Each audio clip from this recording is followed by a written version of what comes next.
A lot of my stuff, you know, if I hadn't had the help I had, I don't know where the hell I'd be right now. So that's a credit to you in a sense. You said there's something, you know, in the previous answer that you've said online, which is that you're lucky to be here. One of the most moving things I've ever seen, which honestly disturbed me and has stayed with me my entire life, was that Avicii documentary. And the way that his management were pushing him and he had social anxiety and, oh God, it just haunts me. You know what, with those things, I mean, I've spoken to managers who've lost people and different, and you know, I've definitely put strain on a lot of people in my life in the past. You see, it makes me like makes me a different person. I don't like talking about it. You know, I think it's hard. It's just as hard for the team around you at points as it is for you, because we didn't all know how the hell we got here. Everyone's kind of looking around like, we don't really know how the hell we got here. So where's the next move? And there's always someone who will pull you through. I've been very, very fortunate now with the people that I had to pull me through my bits. And it's, you know, and that's why I say this care system is so important, right? Music is the lifeblood of a lot of our things. It's the background to our movie scenes when we're sat in the back of the car looking longfully out the window, but then we don't want to look after the thing that's kind of feeding us that much. You know what I mean? So I think for artists, in the sense, they do need that. I feel that it doesn't need to get lost in translation in other things. It genuinely needs to be a care system. But then everyone's over therapied these days in that sense anyway. But it's like, if you want it, it should be available. You know? Is there a moment where you look back and say that was the lowest moment for me? That was the pivotal moment? I had a few of them. I was worried how far my rock bottom was going to be. Where's rock bottom for me? And you would never have seen it. I'm very good at hiding it. No one would have ever have seen it. But rock bottom, I mean, I don't even know if I hit it yet. You know what I mean? I feel like it's like one of those little graphs you see when it's like, oh, have we hit the you know, like the support, the market support? Yeah, are we there? This is support level. Oh my God.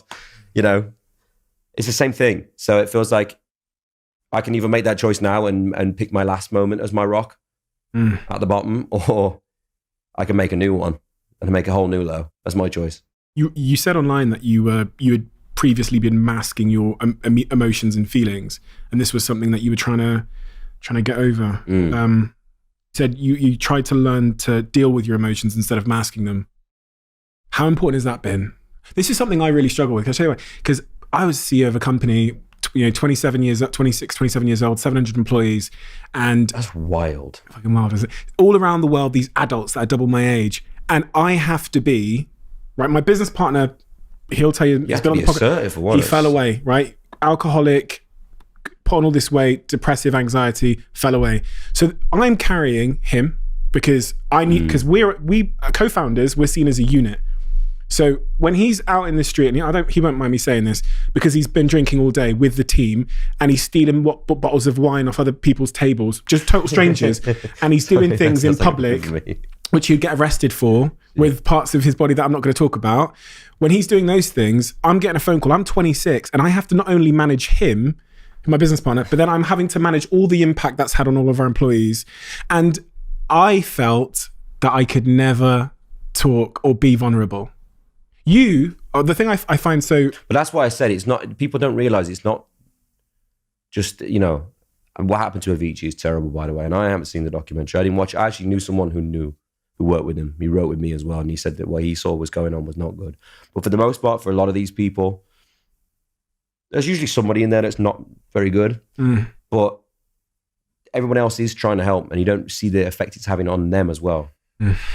You live and die by the sword. I live and die by my sword. That's it. But the person who's behind trying to pick up the shield to help me, they haven't even got the fucking sword. They're just diving into battle for you. And that's the difference. You know what I mean? It's like people miss out on that bit. So it's never just on that person. You know what I mean? A lot of my stuff, you know, if I hadn't had the help I had, I don't know where the hell I'd be right now. So that's a credit to you in a sense.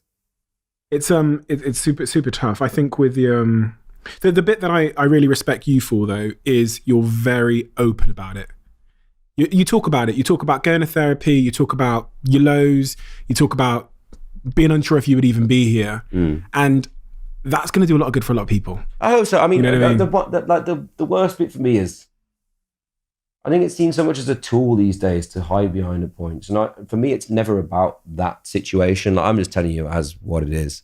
And that's the bit where I think, like I say, I don't want any of this to get lost in translation. I am not 1% moaning about my life. I I love my life at the minute. My life's great. It's had its ups, had its downs, but it's, you know, yeah, I think I'd rather talk about it, and it's therapeutic for me. And this has been a really good chat, by the way. This is a cool chat. I like this chat a lot. There's been some shit ones, let me tell you. I can imagine.